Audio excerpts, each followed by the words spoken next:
바울서신 갈라디아 교회는 성령의 9가지 열매가 나오고 있습니다. 여러분들도 다 외우실 줄 알지만은 이 9가지 열매는 사랑과 실학과 화평과 오래 참음과 자비와 양선과 충성과 온유와 절제, 이렇게 성령의 9가지 열매를 성경이 말씀하고 있습니다. 만일 여기에 성령의 열매 한 가지를 더하라, 그렇다면 사도 바울은 어떤 열매를 정했을까 생각해 보았습니다.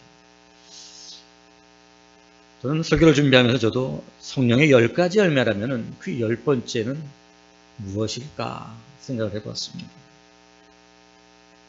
저는 사도 바울이 성령의 10가지 열매를 말했다면 저는 주저없이 감사다, 이렇게 말했을 것이다 생각합니다. 왜 사도 바울이 성령의 10가지 열매를 감사라고 했을까 하는 사실은 근거 없이 제가 설교를 하기 위해서 주장하는 것이 아니라 성경 전체, 그리고 특히 사도 바울이 성도들에게 보낸 서신서를 보면은 감사라는 단어가 아주 자주 등장하고 있는 것을 보여야 됩니다. 하나님께 감사하노라, 너희들 서로 감사하여라, 감사가 아주 자주 사용되고 있습니다. 또한 범사에 감사하라, 데살로니가전서 5장에 우리 지난주에 큐티의 내용에도 범사에 감사하라 나오잖아요. 또 빌립보서에서도 아무것도 염려하지 말고 기도와 간구로 감사함으로 하나님께 아뢰라 하면서 감사하라, 감사로 기도하라, 그렇게 또 말씀하고 있습니다. 이 서신서에서 자주 반복되는 단어가 바로 뭐예요? 감사였다는 것입니다. 그 어떤 단어들보다도 자주 반복되는, 물론 은혜도, 평강, 기쁨, 여러 가지 반복되는 단어가 있었지만은 그 중에 하나가 바로 감사였다는 사실인 것입니다. 오늘 우리가 읽은 본문에도 3절밖에 안 되는 짧은 본문이지만 말이죠. 거기에도 뭐예요? 3번이나 감사라는 단어가 등장하고 있잖아요. 그죠? 15절에 감사하는 자가 되어라, 16절에는 감사하는 마음으로 하나님을 찬양하라, 17절에는 하나님 아버지께 감사하라. 이 짧은 구절에 감사를 3번이나 강조하는 걸 봤을 때 얼마나 이 사도 바울이 감사하는 삶을 중요하게 생각했는지를 잘 보여주고 있습니다. 사도 바울이 얼마나 감사하며 살아갔고 또 감사하는 마음을 귀하게 여기는지 잘 알고 있고, 그리고 더 나아가서 그리스도의 삶의 기본은 뭐예요? 감사하는 것이다. 사실 여러분, 이 골로새서는 바울 서신 중에서 어떤 서신이죠? 옥중 서신이잖아요. 옥에서 썼다는 거예요. 고난 중에 썼다는 거예요. 억압받을 때 썼다는 것입니다. 불안과 두려움이 몰려오는 옥중 상황에 썼다는 것입니다. 에베소서와 빌립보서, 빌레몬서와 함께 옥중 서신 중에 하나가 바로 골로새서라는 것입니다. 옥중이다. 이는 바울이 고난받으며 아주 지금 안 좋은 상황 가운데 있다는 것을 잘 보여주고 있는 것입니다. 그런데 이 옥중에서도 감사하라고 이렇게 강조하고 있고 반복하고 있는 것은 바울이 고난 중에도 감사했고, 바울이 얼마나 정말 감사하는 자로서 감사하는 삶을 살았는지를 너무나도 잘 보여주고 있습니다. 사도 바울이 정말 온전한 우리가 신앙인으로 볼 때 신앙인의 삶의 그 근거에는 바로 감사가 있었다 하는 사실입니다. 복음을 전할 때든지, 내가 핍박을 당할 때든지, 원하는 대로 일이 잘 될 때든지 안 될 때든지 항상 사도 바울은 뭐예요? 감사. 고난 중에도 감사할 뿐 아니라 또 옥 밖에 있는 자유롭게 살아가는 성도들에게도 너희들도 감사해라, 그렇게 말했다는 걸 통해서 사도 바울은 감사하는 삶을 산 사람이었다. 이렇게 말할 수 있습니다. 특별히 바울은 오늘 골로새 교인들에게 너희는 감사하라가 아니라 감사하는 자가 되어라 이렇게 명령하다. 감사하라 이렇게 명령한 것이 아니라 감사하는 자가 되라는 것입니다. 여러분, 감사하는 것과 감사하는 자라는 것과 뭐가 다를까요? 네, 감사는 감사거리가 있을 때 감사하는 걸 말하는 거죠. 아, 생각해보니까 이거 감사하구나. 감사하는 자는 뭐예요? 존재 자체가 감사라는 거예요. 내가 지금 이렇게 존재하고 있다는 것, 내가 이렇게 살아있다는 것, 내가 또 구원받아 하나님의 자녀가 됐다는 것, 내 자신의 존재 자체가 뭐예요? 감사라는 거예요. 감사를 떠나서는 난 존재를 말할 수 없다는 거예요. 그게 바로 감사하는 자가 되라. 존재를 말하는 거죠. 내가 무엇이 있었기 때문에, 무엇이 주어졌기 때문에, 내가 무슨 먹을 것이 많기 때문에, 그게 아니라 어떤 상황이라도 내가 지금 존재하고 있다는 이 존재 자체가 감사라는 사실인 것입니다. 감사하는 자가 되라는. 즉 다시 말해서 그리스도인들은 감사하는 자가 되어야 되는데 무슨 뭐냐? 그냥 범사에 감사. 아침부터 저녁까지 자나 깨나 우리는 뭐예요? 감사하는 삶을 사는 자가 되라는 것을 말씀하는 것입니다. 모건 스카페게라는 사람이 책을 하나 썼는데요. 그 책 제목이 그리고 저 너머에라는 책이었습니다. 이 책은 뉴욕타임즈에서 베스트셀러로 지정된 책이었습니다. 베스트셀러가 됐다는 데는 다 이유가 있겠죠. 역시 책이 베스트셀러가 되는 데는 그 내용이 참 중요한 것 같아요. 그 내용을 살펴보면 저자는 그 책에서 우리 인생은 수많은 선택 가운데 선택을 하면서 살아간다 말하고 있습니다. 그렇기 때문에 인간의 가치, 인간의 존엄성, 그 사람의 어떤 됨됨이는 결국은 어떻게 선택하느냐에 달려있다 이렇게 말하고 있습니다. 나의 나된 것은 뭐예요? 내가 어떻게 선택하느냐에 달려있다는 것입니다. 그렇게 말하면서 감사도 선택이다 이렇게 말합니다. 감사가 선택이라는 거예요.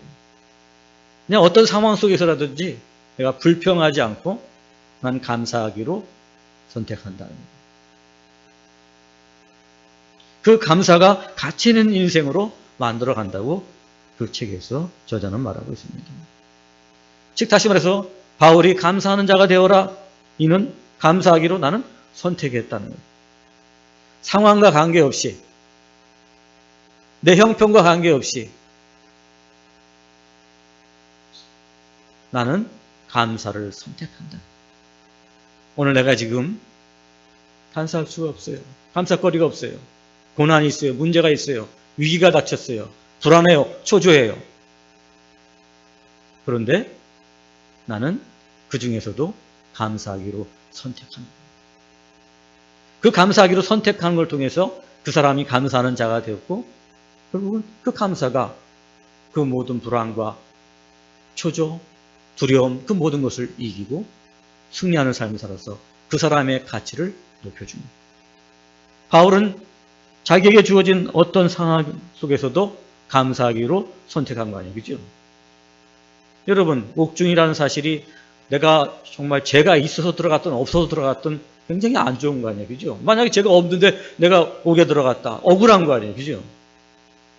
사도 바울은 정말 복음을 전하다가 복음 때문에 들어갔지 무슨 뭐 죄를 졌거나 뭐 남의 거를 훔치거나 남을 때렸거나 그래서 들어간 게 아니기 때문에 굉장히 억울한 거예요. 그죠? 너무 마음이 상한 거예요. 어떻게 이럴 수가 있어? 또 하나님께 대해서도 원망할 수 있어요. 그죠? 내가 하나님의 부르심을 받고 복음을 전했는데 내가 지금 옥중에 있어? 이게 도대체 뭐야? 불평할 수 있고 원망할 수도 있을 거예요. 야, 내가 이렇게 옥중에 갇혔는데 내가 세운 교회의 성도들은 지금 뭐하지? 그 성도들 중에는 유력자들이 많이 있는데 나 좀 빨리 꺼내주지 뭐 하는 거야? 라고 말할 수도 있을 거예요. 그런데 어떻게 됐어요, 여러분? 옥중에서도 오늘 감사하는 자가 되어라. 하나님을 감사로 찬양하라. 하나님께 감사하라. 감사를 선택한 거예요. 감사하는 자가 된다는 건 뭐냐? 어떤 상황 속에서 내가 감사를 선택하는 거예요. 그게 바로 그리스도인이고 그게 믿음이라는 것이죠.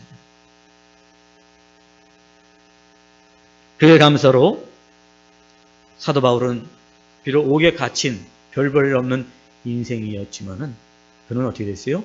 기독교의 놀라운 업적을 만들고 기독교의 교리를 세우고 오늘날 우리 교회가 그가 전한 복음 위에서 세워져 있다는 놀라운 일이 벌어집니다.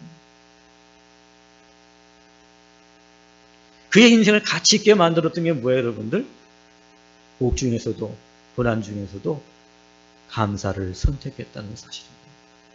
사랑하는 여러분, 오늘도 저와 여러분 지난 1년 동안 살면서 여러 가지 일들이 많이 있었고 어려움이 있었고 괴로움도 있었을 것이고 원하는 대로 되지 않은 일도 있고 속상한 일도 있었을 것입니다. 위기도 있었고 문제도 있었고 아직까지 해결되지 않은 채 나를 누르고 있고 병마로 또 투병 중에 있는 줄도 압니다. 그런 가운데서도 여러분 감사를 선택하는 감사하는 자들이 되시기를 간절히 바라겠습니다. 그렇다면 도대체 바울은 어떻게 그런 옥 중에 고난 중에서도 감사하는 자가 되었을까요? 그거 아니에요. 그래요. 감사하고 싶어요. 감사를 선택하고 싶어요. 근데 여러분, 이건 근거 없는 일은 아닌 것입니다. 바로 바울이 그런 고난 중에서도 감사를 선택할 수 있었던 것은 뭐냐면 바로 그리스도가 주시는 평강이 그에게 있었기 때문에 그런 것입니다. 오늘 본 말씀 15절에도 그리스도의 평강이 너희를 주장하게 하라. 평강을 위하여 너희가 부르심을 받았다 말씀하십니다. 평강을 위해서 구원을 받았다. 부르심을 받았다. 이건 뭘 말하는 거죠? 부르심은 곧 구원을 말하는 거 아니겠습니까? 바울은 구원의 확신이 있었다는 것입니다. 나는 하나님의 자녀요 하나님 나라의 영원한 기업을 상속받았다는 확신을 가졌다는 것입니다.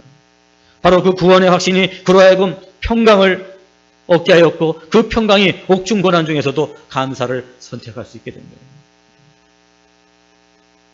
내가 옥중에 매였다 이런 상황이 사도 바울에게 중요한 게 아니라 나는 평강으로 부르심을 받은 자다.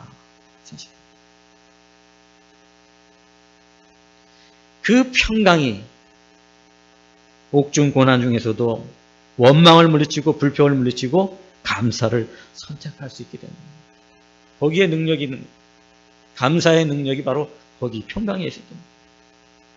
사랑하는 여러분, 오늘도 저와 여러분들이 구원의 확신을 가지고 있다면 우리는 고난 중에서도 평강할 수 있고 그 평강이 감사를 선택하는 삶을 살게 되는 것입니다. 구원의 확신이 있느냐? 사도 바울은 옥 중에서도 감사할 수 있었고 나는 구원받았다는 거예요. 나는 평강을 위해서 부르심을 받았다. 그 구원의 확신이 있었기 때문에 평강할 수 있었고 그리고 감사할 수 있었던 것이죠. 그 평강이 왜 평강하죠, 여러분? 내가 구원받았다. 바로 예수님이 나를 위해서 십자가에 죽으시고 나는 하나님의 자녀가 됐고 하나님께서 나를 모르는 삶을 지켜주시고 인도하시고 마침내 나를 승리하게 하신다. 그 구원의 확신, 그것이 사도 바울로 하여금 평강을 가져다 준 것입니다. 올 한 해 동안에 코로나19로 인해서 많이 힘드셨습니다. 원하는 대로 되지 않은 일로 마음이 아팠습니다. 질병으로 고통당하며 투병하기도 했습니다. 그러나 이런 고난 중에도 우리가 감사할 수 있는 것은 나는 구원받은 하나님의 자녀라는 사실이고 이 구원의 확신 속에서 하나님은 나를 지키시고 고치시고 새롭게 하신다는 그런 믿음이 있고 그렇기 때문에 그 믿음이 어떻게 해요? 나에게 평강을 주고 그 평강이 나로 하여금 감사하는 삶을 살게 하는 줄로 믿습니다. 여러분, 그렇다면 이 감사는 어디서부터 오는 것일까요? 오늘 16절 말씀에 보니까 그리스도의 말씀이 너희 속에 풍성히 거하여 아멘.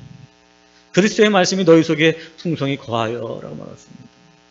그리스도의 말씀이 풍성히 거하다라는 뜻은 무엇일까요?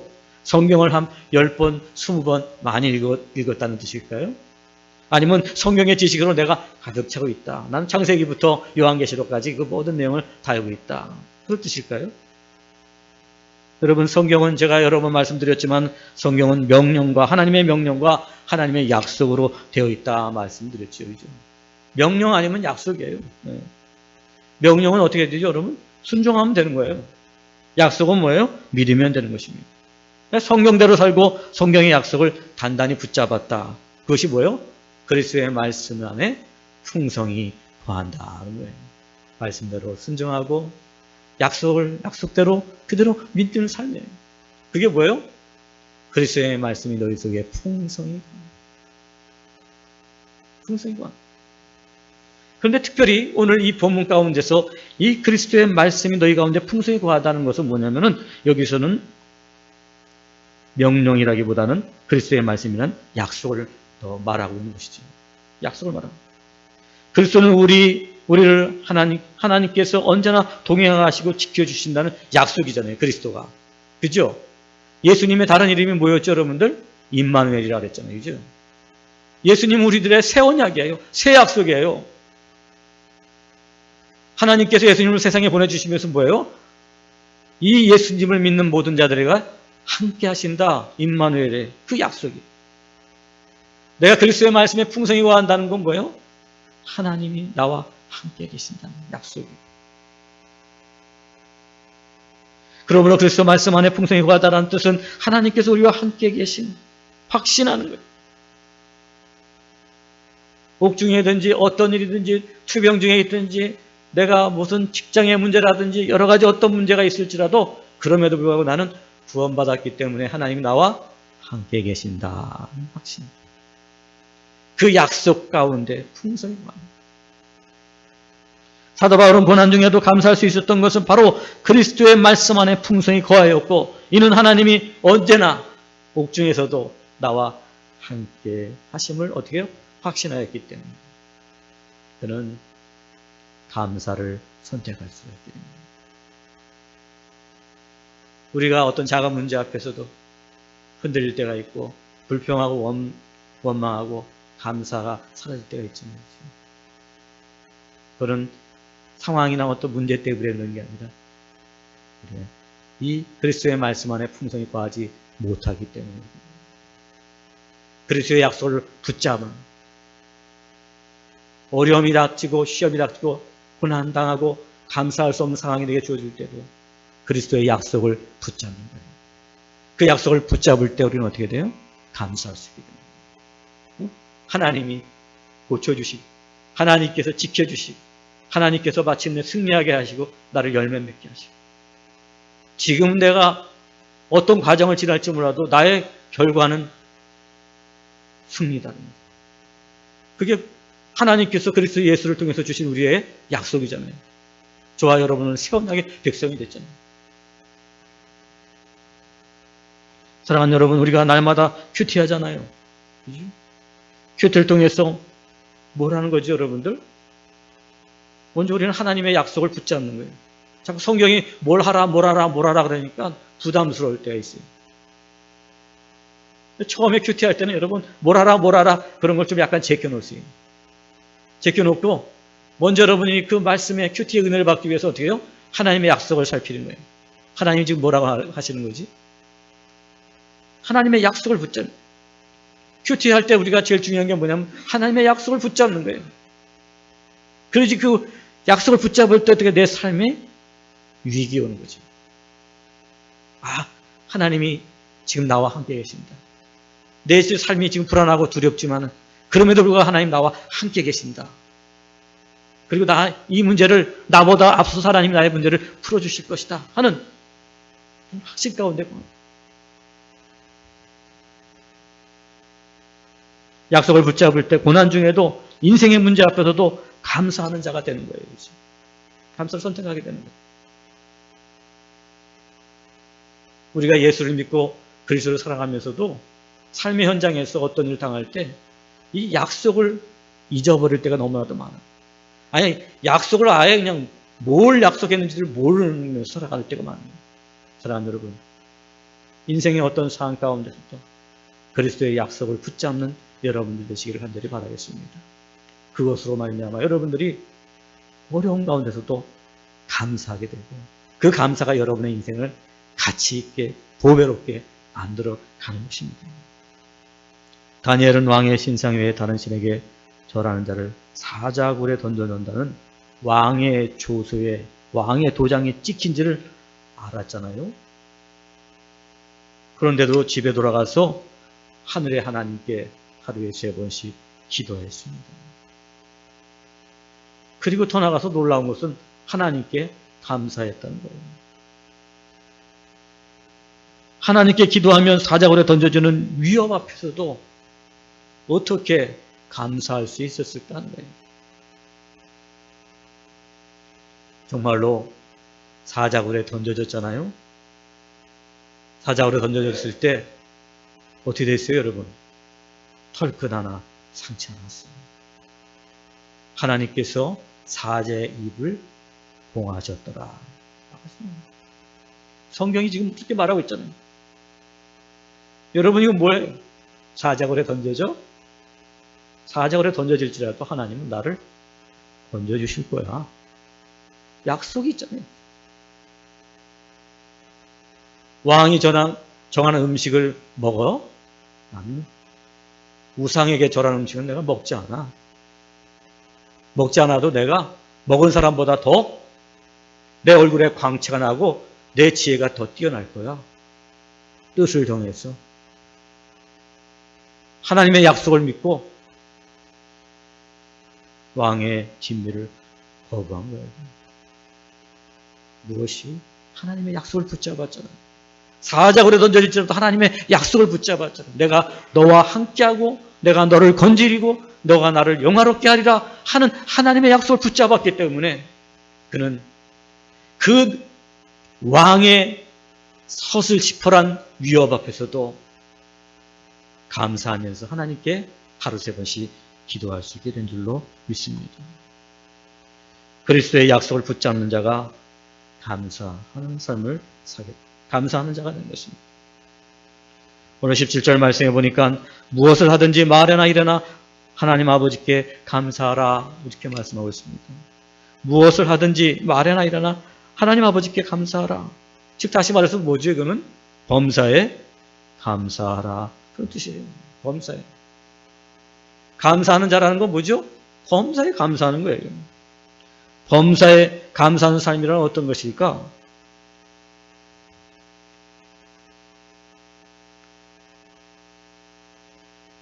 감사의 수준에는 3단계가 있습니다. 첫 번째는 여러분 감사할 거리가 있을 때 감사하는 거예요. 감사거리가 있는데도 감사하지 못하는 거예요. 참 인간관계 속에서도 여러분 이 좀 감사를 표현하면서 살아야 돼요. 우리가. 근데 어쩌다 보면 좀 이거 쑥스러워서 이 감사를 표현하지 못하는 사람이 있어요. 근데 감사거리가 있고 감사한 분이 있는데도 그 감사를 표현하지 못함으로써 어떻게 해요? 그 사람의 삶이 좀 풍성하지 못하는 그런 사람들이 있어요.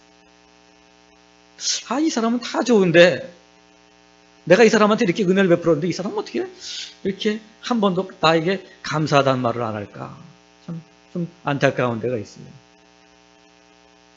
그래서 첫 번째 수준은 뭐냐면은 감사거리가 있을 때 감사하는 거예요. 두 번째는 뭐냐면 감사할 수 없을 때 감사하는 사람이에요. 제가 좋아하는 복음성가 중에 감사해라는 찬양이 있죠. 그 찬양의 가사에 보니까 감사해 시험이 닥쳐올 때에 주께서 인도하시니 두려움 없네. 또 감사해 고통이 찾아올 때에 주께서 지켜주시니 승리하리라. 나의 모든 생활 속에서 주님이 함께 하시니 주님의 성령 나를 인도하시니 시험이 나를 찾아올 때 주님 지켜주시니 주님의 성령 나를 인도하시리. 아멘. 내 삶에 시험이 닥쳐오고 고통이 찾아오다 감사할 이유가 아무것도 없잖아요. 그죠? 뭐 시험이 있고 고통이 찾아오는데 어떻게 감사해요? 그런데 그때 감사하라는 것입니다. 감사할 수 없는 상황에서 감사하는 사람, 진정한 감사하는 사람이죠. 이제.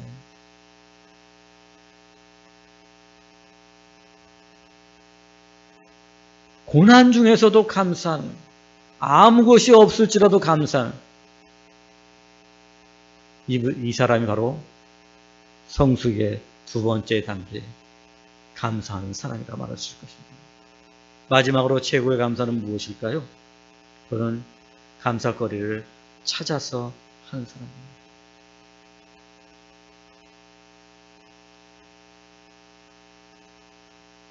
어떤 TV에 보니까 TV 연예인 중에서도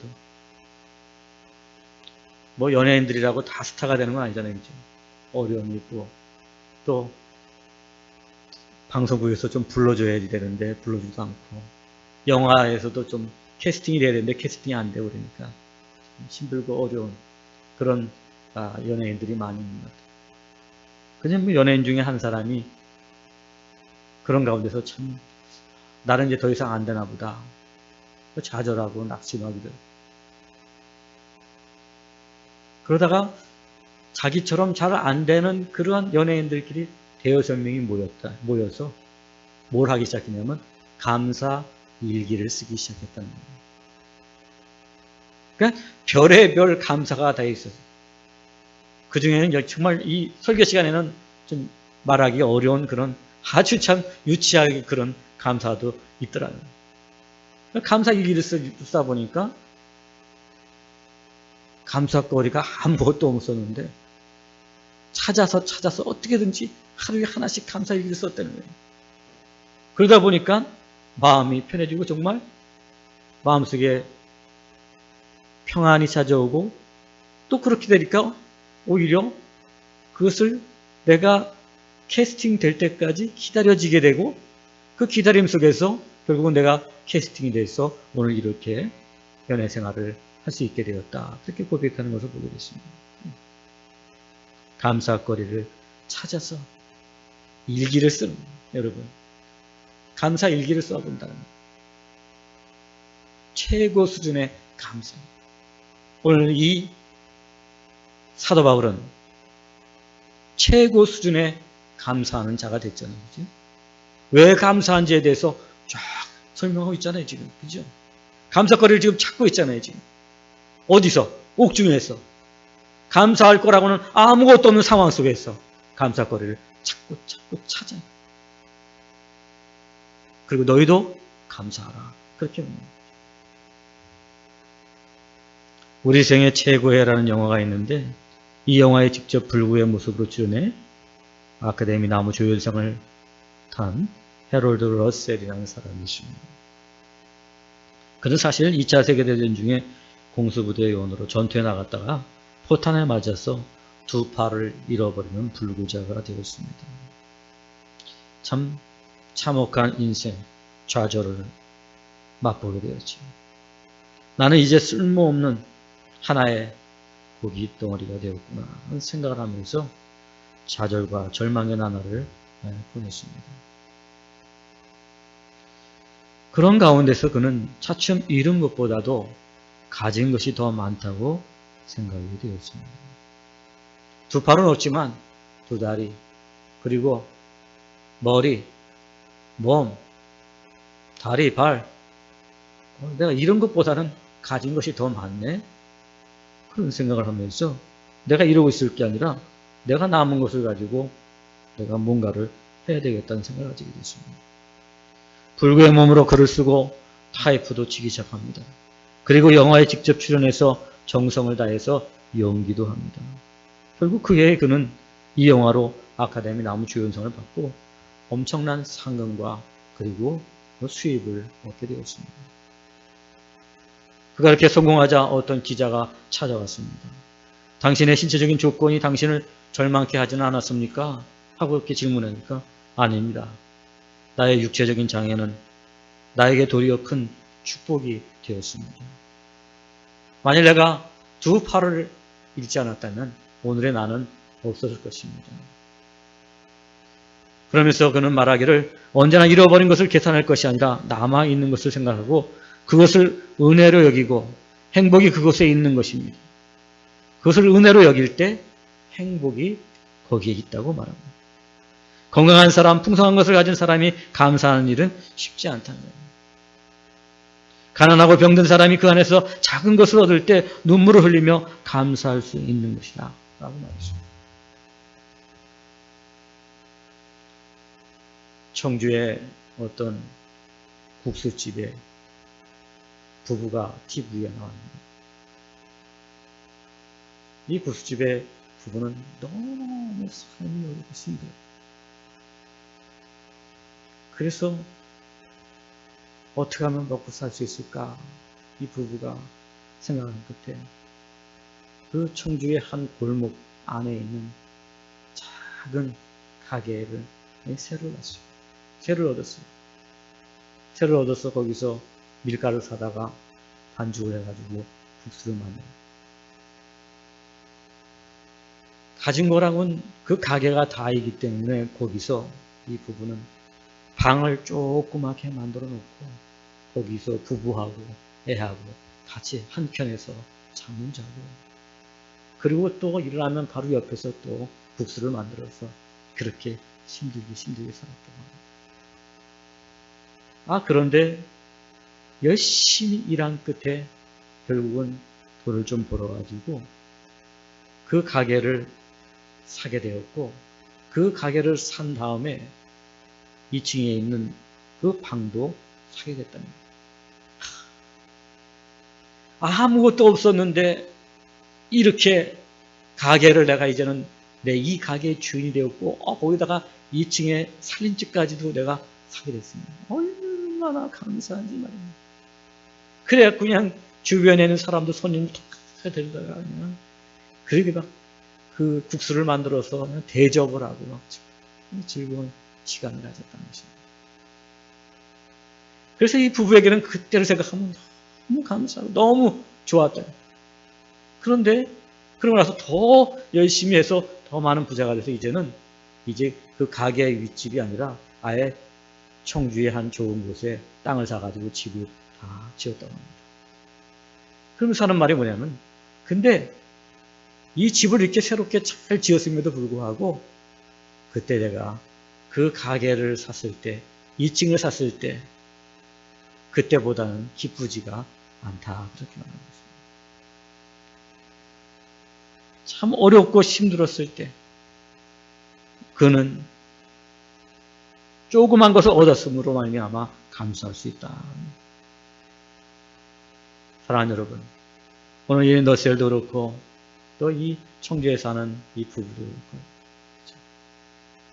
우리가 정말로 남은 것, 내게 주어진 것, 이미 내가 지금 누리고 있는 것 중에서 감사거리를 찾는 사람, 바로 그것이 진정한 감사한 자가 되는 줄로 믿습니다.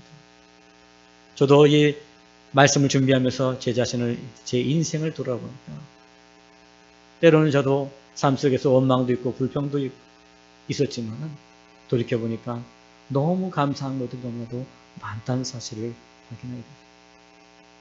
그래서 하나씩 한번 생각하고 이 감사거리를 기록해봤습니다. 정말로 놀랍게도 감사할 거리가 내 인생의 전부가 다 감사했고, 내 인생 자체가, 내 존재 자체가 감사했다는 사실을 발견하면서 정말 눈물을 글썽이며 이 설교를 준비하게 되었습니다. 사랑하는 여러분, 나에게 지금 남아있는 것들, 그 감사거리를 찾아서 감사하는 여러분들이 되시기 바랍니다. 잃어버린 것만 생각하지 말고 아직 내게 남아있는 것, 그것을 생각하고 감사할 수 있기를 바랍니다. 지금 나에게 남아있는 것이 무엇입니까? 건강입니까? 나의 사랑하는 가족들입니까? 내가 호흡할 수 있는 것, 그것만으로도 감사할 수 있는 여러분들이 되시기 바랍니다. 스펄전 목사님은 하나님은 우리가 촛불을 가지고 감사하면 별빛을 주시고, 별빛을 감사하면 달빛을 주시고, 달빛을 감사하면 햇빛을 주시고, 햇빛에 감사하는 자에게는 그보다 더 찬란한 영광을 주신다 말씀했습니다. 오늘도 우리에게 주어진 것들, 이미 누리고 있는 것 중에 감사거리를 찾을 때 우리는 더욱더 하나님이 주시는 풍성한 삶을 누리며 살게 될 줄로 믿습니다. 내가 가진 그것이 비록 작은 것이라고 할지라도 찾아서 감사하는 자에게 시험을 이기고 기적이 나타나게 되는 줄로 믿습니다. 사랑하는 여러분, 오늘 추수감사주일을 맞이해서 우리가 감사에 대한 말씀을 들었습니다만은 오늘 성경은 감사하라고 말씀하신 게 아니라 감사하는 자가 되라 말씀하시고 계십니다. 감사하는 자가 되십시오. 감사하는 자에게는 평강이 있습니다. 지혜가 넘칩니다. 모든 고난을 이기는 능력이 있습니다. 이 모든 것을 누리는 감사하는 자로 살아가는 여러분 모두가 되시기를 주의 이름 간절히 축원합니다. 기도하시겠습니다. 하나님 아버지, 감사하는 자로 살게 하여 주시옵소서. 감사를 통해서 우리 가운데 평강이 넘치게 도와주시고 지혜가 넘치게 도와주시고 또한 모든 고난을 이기는 능력이 우리 가운데 충만하게 하여 주시옵소서. 예수님 이름으로 기도 올려옵나이다. 아멘.